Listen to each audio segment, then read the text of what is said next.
are awaiting the arrival of Pete Bercich, analyst for the vast and ever-expanding Minnesota Vikings radio network.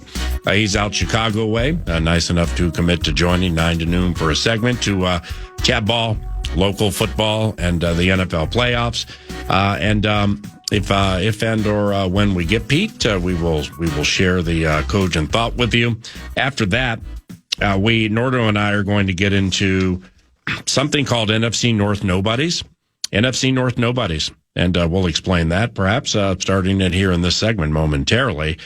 Then Lavelle Neal III, columnist for the Star Tribune, courtesy of Valerie's. He will be stopping by and saying hello to the 9 to noon covenant, where we start a radio week that on Thursday will have us at Tria in St. Paul for a Vox in the Box for your Minnesota Wild.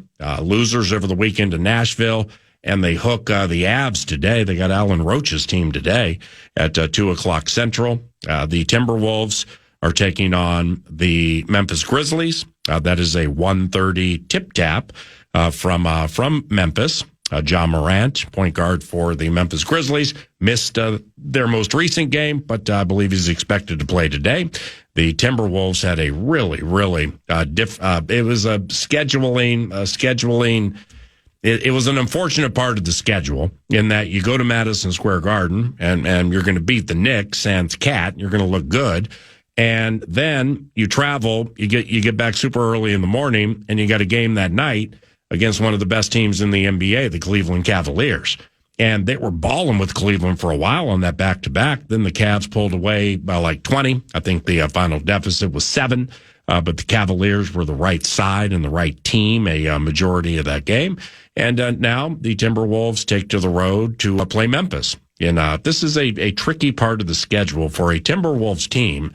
For those who watch and those who follow, it's starting to click a little bit. It's starting to have some fluidity to it. It's starting to have a defensive intensity in certain moments of games, specifically from the likes of Jaden McDaniels. That Rudy rebounding, Rudy changing shots. It's slowly, at least for my taste or in my estimation, starting to come together a little bit and look like some facets we saw in the postseason last year. So that's all taking place today. Likewise for Pete Bercich, the analyst for the Minnesota Vikings radio network, and the analyst joins us now. Pete, did you have you ever played in a super snowy game like that Rams-Eagles game yesterday? No. I mean, in college, we had a game against Penn State where it did that, but no, not in the NFL, unfortunately. Man, I just wondered, how hard is it to play defense on a field like Lincoln Financial? Now that Buffalo, Highmark, whatever it's called, that the Buffalo game, it was slick, but they kept the numbers, the hash marks, and the lines clear. And it was just dropping a little tiny bit of snow, but it changed things at Lincoln Financial. The elements, right? Oh, absolutely, yeah. Because you can't just. That's kind of the thing with sport grass. It's kind of spoiled a lot of us with just the ability to, when it's wet, when it's dry, it's kind of the same thing. But then when you add that snow in there, something solid. And the thing it wasn't your traditional snow. I mean, it was sleet. So it was like ice that was coming down. So there was from what I heard from folks, there was a good layer of like ice on the field instead of just, fluffy snow like you normally would see. So yeah, I think it did change the game a little bit. And the Rams, I was a little bit surprised. They gave them a good game. As hard as they fought. Jaden Daniels, the Washington quarterback. Yeah. If you settled in and watched him for even just a little bit, you saw a quiet mind on Saturday night. You saw somebody who is sans a pulse, and that's a compliment. What do you think? What do you think of him? I think he's made a lot of good decisions. I mean, to be able to go in Detroit in that atmosphere with the noise and everything else, and then still be able to play a turnover-free type of a football game, I think that's pretty amazing. And that, you saw that was ultimately the undoing of Baltimore, right? That was ultimately the undoing of Detroit, just turning the football over too much. So for Daniels, I think he's got that. He's just a swagger that's not seen on a lot of rookies, right? You know what I mean? How he just goes about his business, but his ability to make the right decision is what's impressed me so far. Now, the order of the schedule obviously not released. That'll take place in April or May, I think May. But the Vikings, they know who they're playing next year, and from a home schedule standpoint, holy cow! I mean, look at these quarterbacks. Forget the division for a second. You get Joe Burrow. You're going to get Michael Penix Jr. And then you're going to get Jalen Hurts, Lamar Jackson, and Jaden Daniels, all at U.S. Bank Stadium next year. That's a heck of a schedule right there. It is, and it's a guy. I mean, that's the gauntlet of great passers to great scramblers to great everything else. I mean, that's one of the things that's impressed me most, I think. About the Flores defense is just the ability to handle scrambling quarterbacks.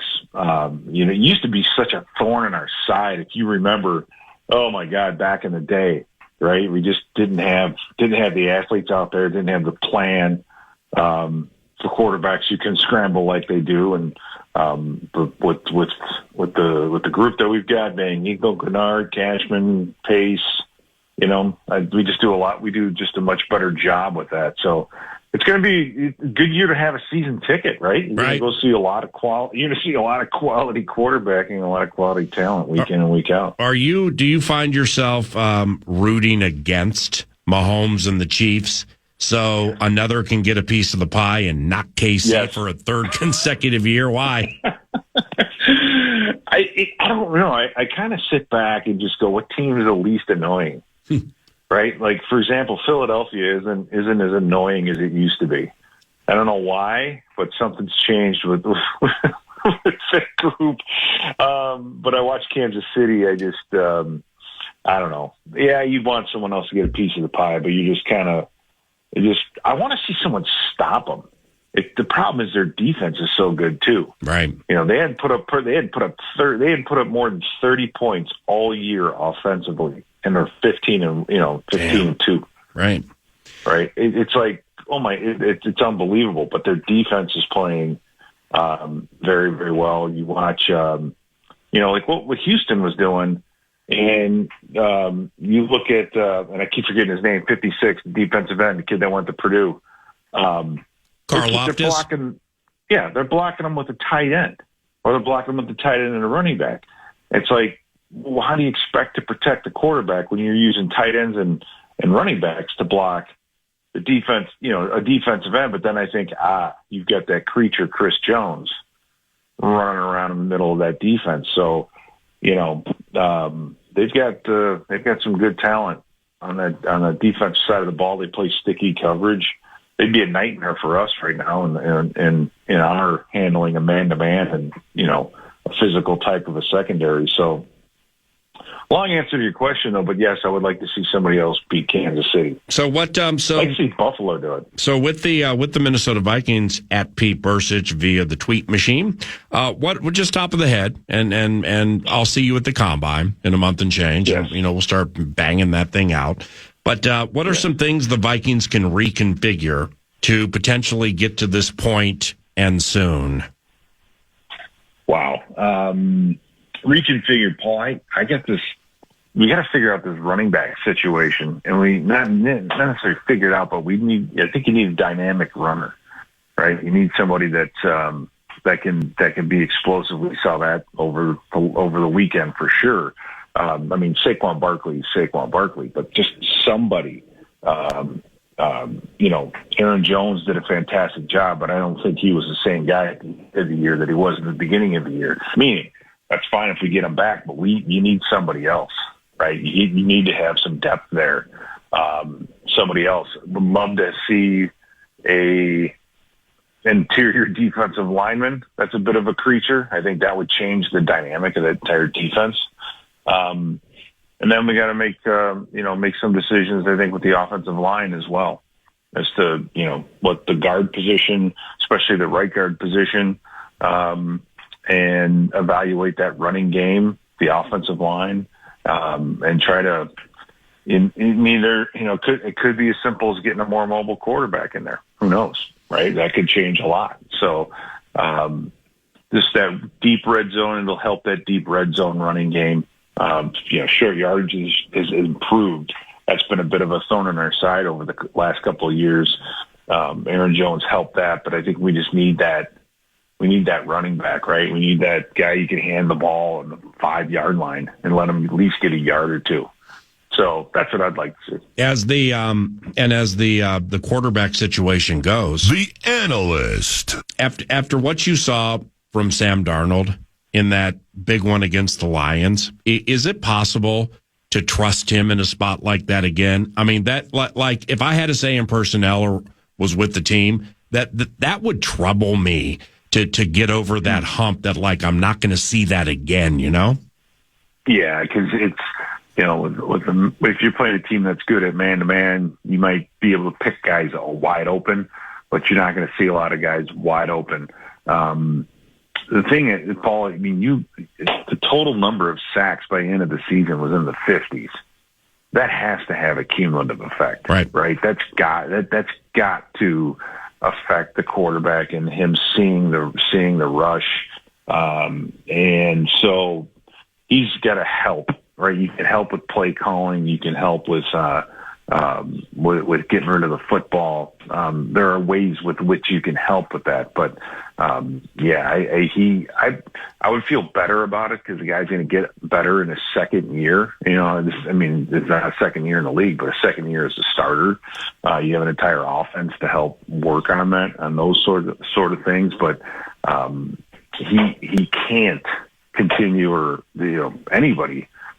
With that number of sacks, I mean, there was nobody that was pressured more than our guy in Chicago, right? And he didn't throw hardly any interceptions. Took too many sacks. It affected him by the end of the year, I think. So that's the part that sticks out of my mind was his fight or flee when it came to a team that played man and blitzed a lot, like against Detroit.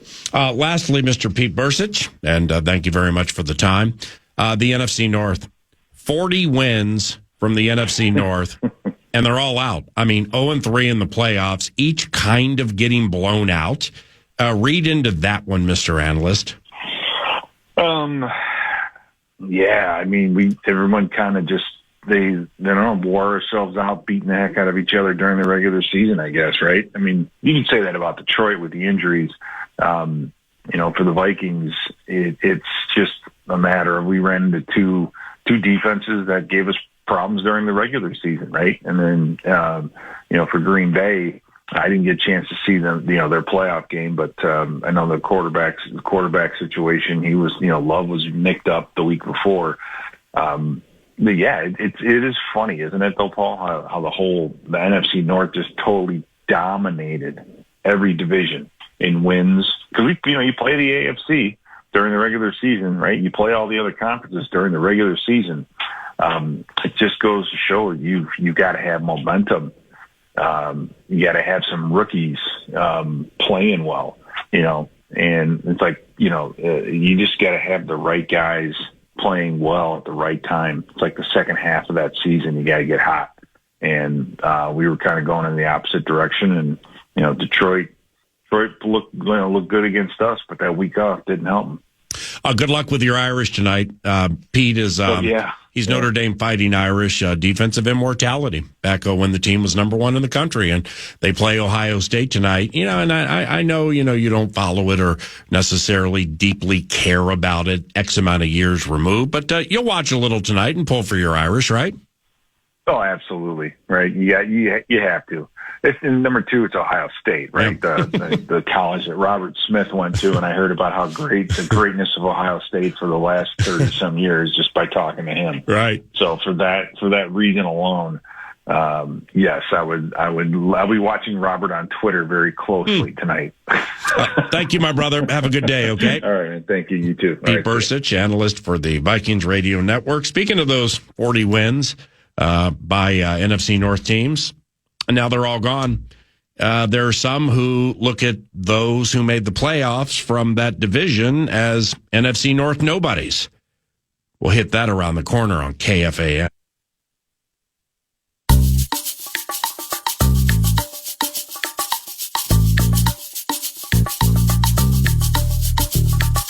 Nixon takes it at the goal line, and he does not reach the 30.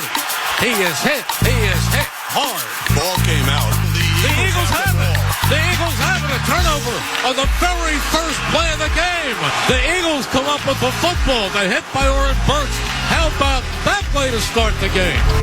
Snap the golf, steps up, good pocket, throws in the middle field, picked off! Jeremy Chin's got it! That's it! Celebrate like it's 1991! We're going to the NFC Championship game! 3rd and 8 from the Rams 39. Rams lead by 7. C.J. Ham in the backfield with Sam Darnold to his left. Darnold out of the shotgun. Darnold back to pass. Sacked 3 times. Dropped the ball. It's a strip sack for the Rams.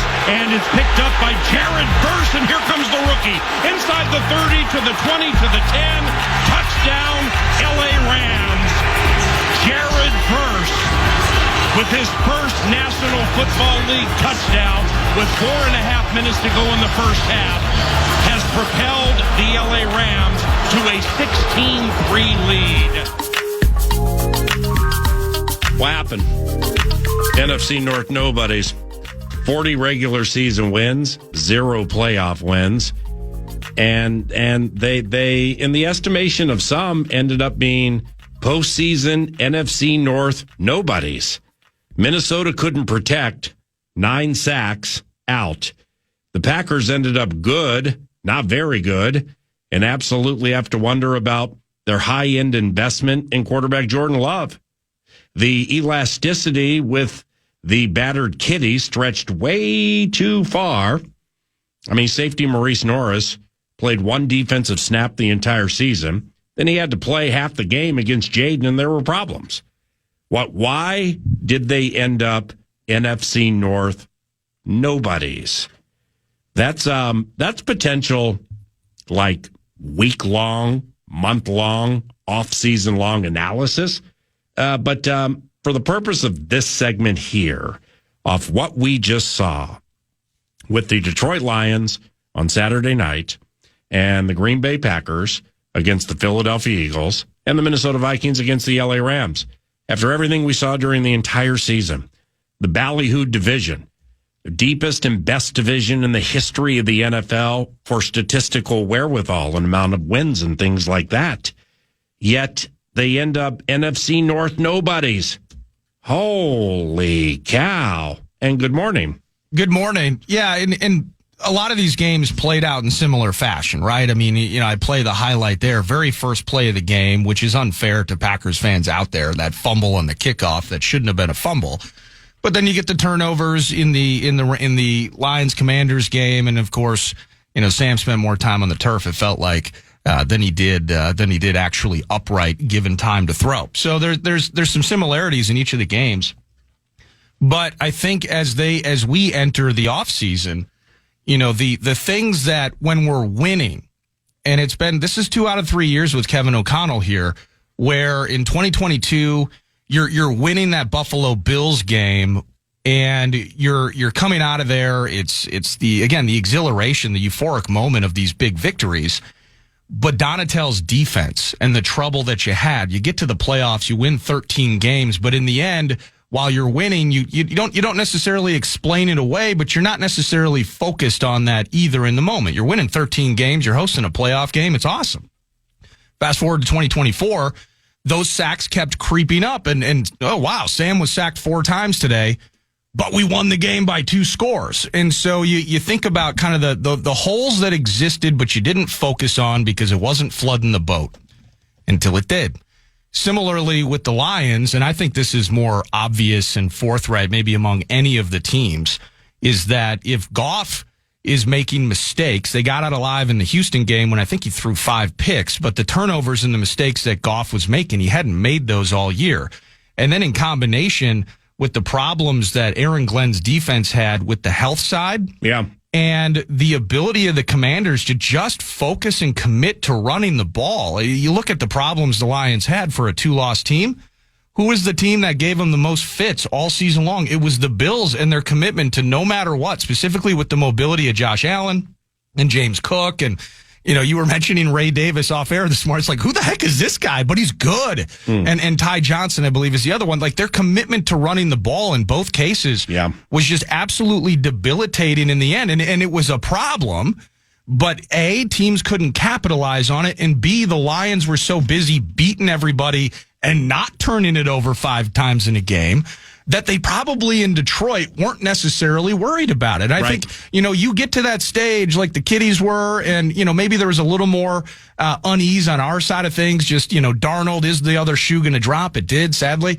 But I think if you're a Lions fan, you have to be in some ways kind of just completely gobsmacked in a way with what you saw all year long. Gibbs is great again. How good was Gibbs the other night? And it was the only thing that was working. But you hadn't seen the turnovers like this all year. You hadn't seen, save for that Bills game, really, a team just dominates you on the ground. You get the special rookie. Like, I think they have to be just pockets turned out, just awful in Detroit right now. The Packers, though, for me, it's about Jordan Love. So that's kind of that's where I look at those 3, where when you're winning games, and you mentioned it, 40 wins in the regular season, fat number, historically good division. But when you're busy winning these games, and we do it week to week, because that's how we operate, man. We're going to talk all week about how our Vikings can win a football game. We're aware of the good, the bad, and the ugly of the situation, but in the end, how are we going to beat this team? And we're really excited about it because we want our favorite team to win them all. But you see those holes while winning 14 games or 15 games or 11 games, and they're there, but they're not flooding the operation. They're not sinking you until they do, and it just feels like a sledgehammer upside the head when it does. And all 3 of us in the NFC North are sitting at home watching cool games, not a part of it. And they're the sweats moving forward. They're different, yet they're the same. It's same fishbowl under different rocks. Okay, Kevin O'Connell absolutely will be head coach of the Minnesota Vikings in 2025, and yours truly believes and beyond. But when you say coaching, well, there's the Lion sweat. Is now their offensive and defensive coordinators potentially could be head coaches for other teams within this week, specifically the offensive coordinator, Ben Johnson. And if I'm a Lions fan, I couldn't care less how well Ben does or Aaron does wherever they go. I just know what I'm losing. So maybe there's steam from within that covenant that if so-and-so leaves, there's this highly touted, super young, ballyhooed quarterbacks coach who's every bit Ben Johnson. The Ben Johnson is Ben Johnson. But that's a sweat with and eventually the bottom line is going to get to the kiddies just a little bit with some of these players that they're going to have to pay. But that's not now. So now you think about Green Bay. Starts and stops, in my estimation, with wondering about the investment in the quarterback and how that is going to work moving forward. It shocked me that there were stories and or reports, I think from over the weekend, that the Packers and Jair Alexander are trying to figure things out moving forward. I mean, what a headache that situation has been for the Green Bay Packers with Jair. I mean, it honestly, if he'd been asked to not come back to the team a couple of seasons ago, when again he walked out to the opening coin toss. I always love that one. He wasn't even part of the bit. He just wanted to be out there. I forgot about that. And then they didn't play him. I mean, it's an I not thy of all the I not thys. So, I mean, just things like that. Then you get here. Yeah. You get here. Well, the quarterback next season. Okay. O'Connell and his group have done wonderful work with every quarterback, with whom they've had to use over long stretches of time. And that would be the expectation into it with J.J. McCarthy and or, let's say, Daniel Jones. But it's still a sweat. And I guess, it's not I guess. I mean, your defensive coordinator, is interviewing for other jobs. Jets, Jags, Bears, those three for sure, they're all done. I don't know if he's going to get any of those jobs, but still, you're on the sweat after 14 wins, that an identifiable piece of your covenant, B-Flow, no in a row for B-Flow if he leaves. Well, that's a sweat. You know what I mean? It's a massive sweat in the change, and that's why I kind of framed it up with you in Church on Friday. You know, which team suffers more? The loss of Ben Johnson. And I know they still got great players. I still think that there's some sort of a change to that offense, though, if it's schematics, if it's the play calling, the philosophy of it. If Ben Johnson loses, that's a sweat. Yeah. And frankly, if you're a Lions fan, you should already be resigned to the idea that he is leaving. Yeah. So internally, you would hope, like you said, that they're finding that next guy. Think about, put yourself in the cleats of Dan Skipper. Oh, yeah. Johnson I've never leaves. had so much fun in my life. It sucks. I'm not good enough to play full-time tackle, and everybody knows it. I'm playing 7 plays a game, making fat stacks of cash. We're running all these tricks, and I'm killing safeties 5 yards down the field. Now my guy's gone. What if Brian O'Neill is secretly bitter too, that he's never lived his days catching the passes as an offensive lineman like he did at Pitt? It's never going to happen. No, it's and we not. just need to stop thinking about it. You know, and I'm preaching to myself here because he scored a touchdown on an end around. Rob, when Ryan Grigson became the general manager's right-hand man, and Grigson caught touchdown passes as an offensive lineman when he played at Purdue. Yep. If it's not going to happen, putting him into the covenant, it's never going to happen. If not now, when? So the sweat, it's probably more resignation that Ben Johnson's going to leave in Detroit, but the sweat with Flores, man, the influence that he has in terms of the personnel, and for an offensive play calling head coach, you know, it's just flip sides with Zimmer, right? It was the idea that Zimmer needed somebody on the offensive side of the ball. He got it with Norv until he didn't get it. And then later, Stefanski and Kubiak.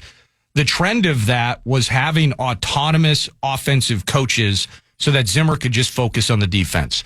And whatever Kevin O'Connell's mindset is moving forward in terms of how hands-on he is with all aspects of the team, the fact is that having a guy like Flores as a head coach quality coordinator, being able to point to the general manager, I want this player. This is what I need to make my defense work. And Kwesi goes out and grabs the Amex and starts spending on the Grenards and Cashmans and Van Ginkels.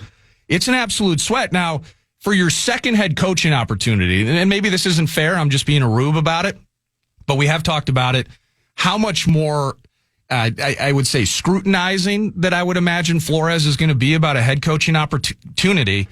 You really going to go to Jacksonville?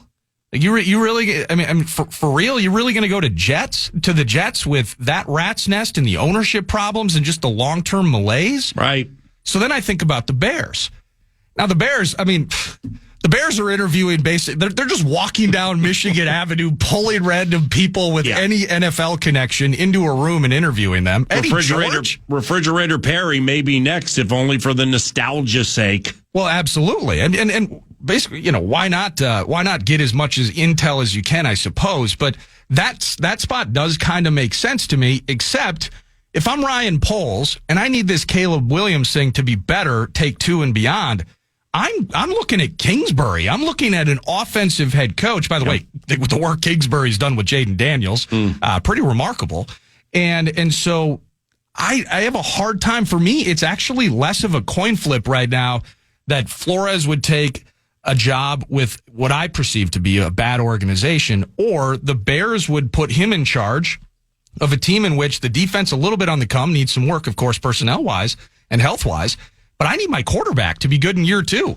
And that's not Flores' specialty, right? So but I'm going to sweat it until I get confirmation, until Ryan Poles, and we hear that somebody, you know, whoever it is, we might not recognize the name. I'm going to be sweating this Flores thing hard all offseason until we get confirmation he's back. The sweat from a division, some are calling NFC North nobodies. You regular seasoned for dough and you postseason for show, and the show was bad.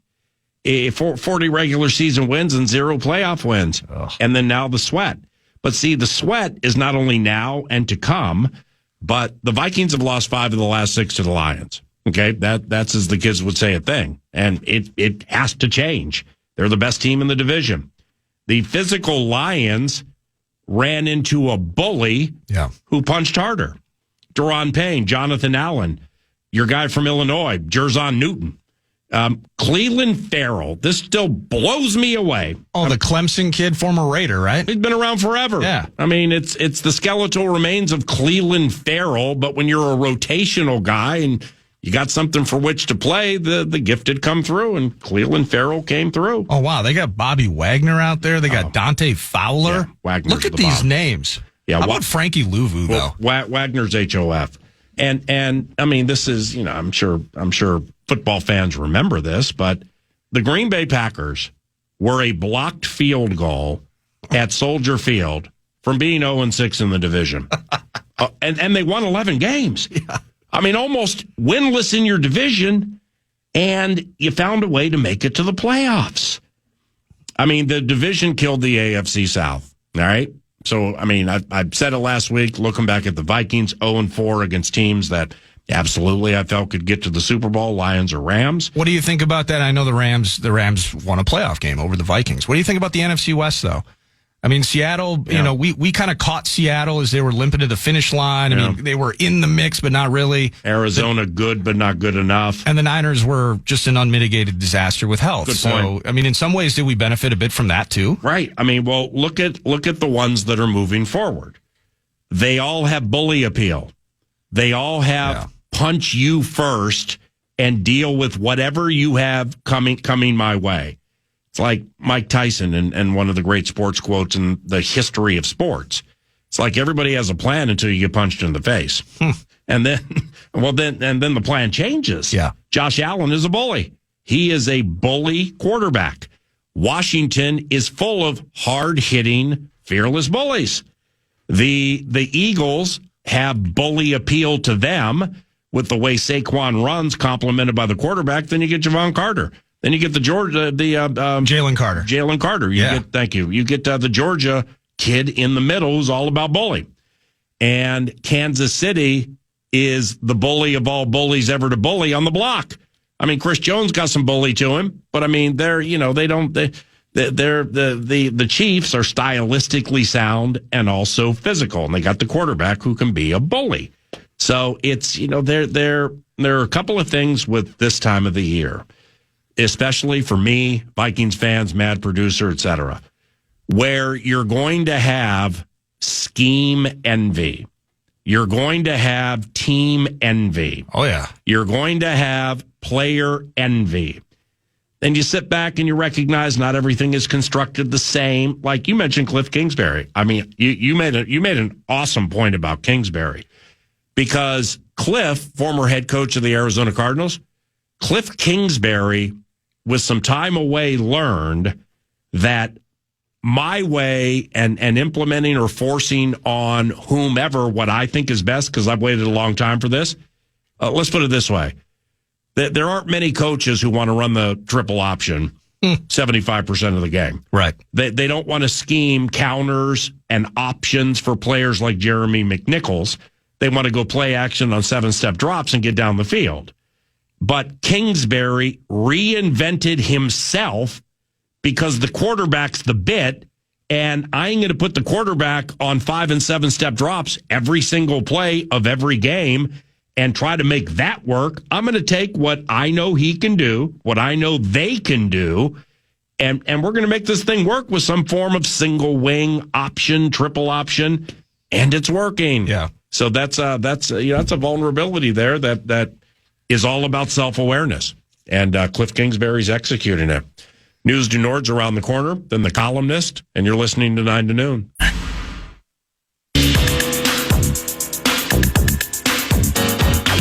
Welcome back, 9 to Noon. News du Nord is brought to you by my buddies down in Shakopee at Canterbury. I mean, it's bitterly cold outside, as I said during the weather report. Didn't even have to look at an update, to be honest with you. I just knew that for some weird reason. Well, on a day like today, hang out at Canterbury.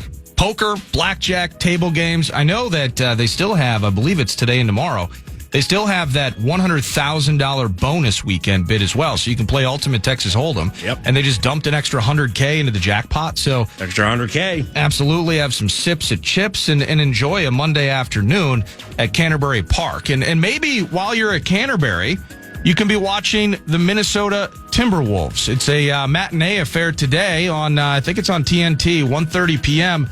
The Minnesota Timberwolves are in Memphis, PA, to take on the Grizzlies, Desmond Bane, Ja Morant, and, it's Mr. Jaren Jackson who seems to rule the roost offensively for that squad at the moment. They took that 7-point L the other night to the Cavaliers, and there were two things that kind of unfolded. You can't have Donovan Mitchell and Darius Garland both go off on you the way that they did. They had 9 threes between the two of them. They took 17 free throws between the two of them, and they were both in that 30-plus range.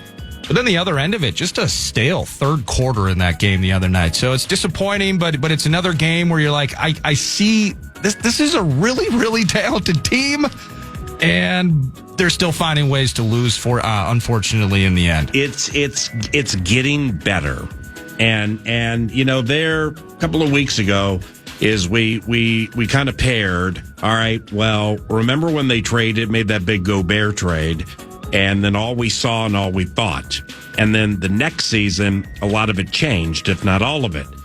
I'm doing that in season with this bit, okay, because in the first quarter to 40% of the season, I mean, it still doesn't look as spry or catchy or get off that pick and jump on somebody and D them up top of the key and don't let them get by you. Right. But it's starting to. And maybe I'm overinflating it because of the Madison Square Garden feel and the game and the embarrassment Thibodeau's team put on the Timberwolves just a few weeks ago.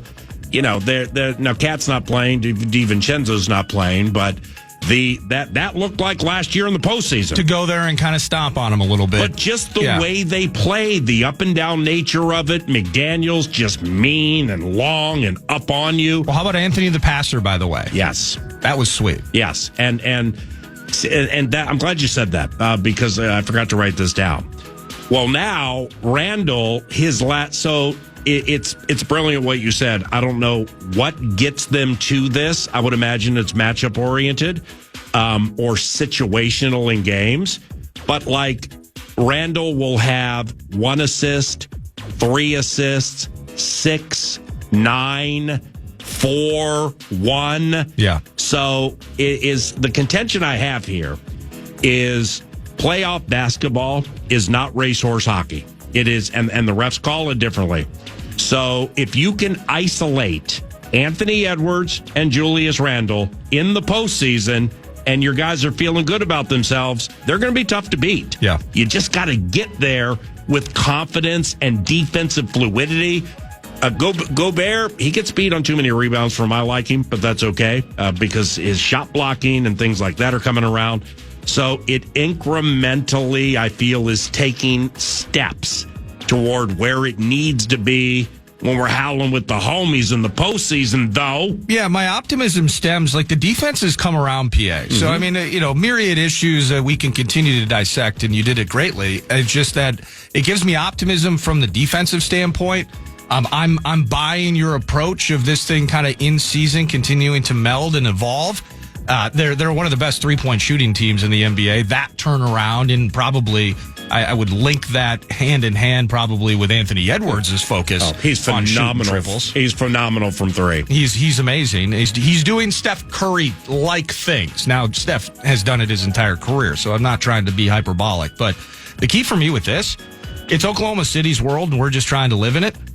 We do kind of want to get going a little bit, though, PA, if we want to host a playoff series, right? I mean, we ain't catching the Thunder, and they're 6.5 clear of even the Rockets in the 2 spot, and then it just gets muddy. But wins, if we can get wins today against teams like Memphis and kind of, and the Nuggets are just kind of patchworking things together. They're struggling. This is an opportunity for us to gain some ground if we can make this thing work, as you're talking about. Yeah. Hopefully sooner than later. I want to host a playoff series, and I definitely don't want anything to do with some dumb play-in tournament. If Morant plays today, and I assume he is, well, it's a tough matchup for the Wolves, and I can't exactly explain why. It's like in that Memphis game here last week or whenever it was, we're down 20 in like a second. Yeah. So Finch says after the game that they lost the game in the first quarter, even though it came down to the wire. I understand what he's saying because things were established and fouls were taken. And then now you got to climb that metaphorical hill to get back into it. And that's exhausting in its own right. So when Memphis, man, you just laid out, I mean, it's because OKC is going to get Chet Holmgren back to put with Hardenstein, with SGA. I think Holmgren comes back somewhere during the year. Well, and Jalen Williams, the other Jalen Williams. Yeah, they're a handful. All right. The Nuggets, they battle injuries. Yeah, he's still got a month, but Chet's coming back at some point. Murray's in and out. Yep. Joker, some would say, never has played better. Gordon's coming off the bench. They're frustrated with him. Porter in and out. I ain't tripping on them the way I was 2 years ago. I mean, when the Mavericks get Luka and Kyrie and a month together and they're healthy, well, just let's not forget what they did and with whom. And Memphis with this big front court with Jaren Jackson Jr., Brandon Clark, and who's my other guy in there? They got another big guy they bang with. Oh, yeah, one second. They got Bane and John Morant, Jalen Wells. I like the rookie's okay, but what they do is they try to basically get Zach Edey. Yeah, so they rotate those guys. So there, you come at it with Rudy, and they come at it with 2 or 3 guys who are equally as physical and rebound every bit as well. Do you think Nas can be that second guy? Well, Nas at a high level? Yeah, Nas at the Garden. No, that was the bomb. Yeah. So and he was taking initiative with no DiVincenzo. So that was a step. That was a positive step taken for this team. But like Memphis and Oklahoma City, your Rockets, who you've been talking about all year, I mean, these are a bunch of spry kids who run around and dunk on you and talk bleep and shoot threes from 30. Yeah. And they're just not stopping. I mean, Jalen Green, and they got this Cam Whitmore off the bench who plays like 18 minutes and scores 20 points nearly every game. And you know who my guy is? Who? Fred VanVleet? Amen Thompson, baby. Yeah, Amen Thompson. I think he's second or third year. His brother Alzer plays for the Pistons and he can't play. It's, him. I mean, they have guys who are just super scrappy and tough, and you got to be careful with them in the postseason. So it's just like Golden State, Phoenix with Booker and Durant, Joker with Denver. Yeah, they're good, and you need to deal with them and pay attention to them. But Sacramento with Fox, Sabonis, and DeMar DeRozan, shrewd move to put Malik Monk in the starting lineup to get more scoring punch. Well, I mean, they've become a little bit of a factor. They won like 6 in a row up to losing last week. Yeah, the Western Conference is an absolute beast, but at least we're starting to play better and look like there's a cohesive nature to the Covenant. Final bit for news, more of a programming note. Minnesota Wild, tough times, by the way. They got beat up on by the Preds 6-2 on Saturday. First period had like 3 or 4 fights. It was kind of nutty. The penalty box was filling up quickly, and they were game early. I think they were down 1-0, and then they ended up tying it up before the Predators found their way to a victory. The teams lost 3 in a row, and 4 of their last 5. In those 4 losses, the Wild have conceded 21 goals to their adversaries. So goaltending, or at least potentially some work on the blue line. I think Faber's on his way back, and potentially Kaprizov in the near future as well. So we're going to do a Vox in the Box on Thursday. But as far as today is concerned, at 2 p.m., there will be no pregame, but 2 p.m. here on the Fan PA, the Wild at the Avalanche. We are your home for Wild Hockey, the Fan. So beat up on McKinnon and those guys, get the W, and then we'll be doing Vox in the Box later this week. That's going to be sweet. That's all I got for news, PA. The Avs, they won like 6 in a row to end the year, but they've been, the last couple of weeks, they've been in and out. They beat Buffalo, lose to Montreal, beat Florida, lose to Chicago, beat the Wild, lose to Winnipeg, beat the Rangers, lose to Edmonton, beat Dallas. So if you follow patterns like that, they're supposed to lose today. But the Minnesota Wild, from a health standpoint, no bargain at this moment. No bargain at this moment. We're looking forward to being there Thursday for Vox in the Box. We also are looking forward to chatting with Lavelle Neal III. He's a columnist for the Star Tribune and a weekly guest 9 to noon, and with Bumper to Bumper with Barrero. assumedly, that's next. It's 9 to noon.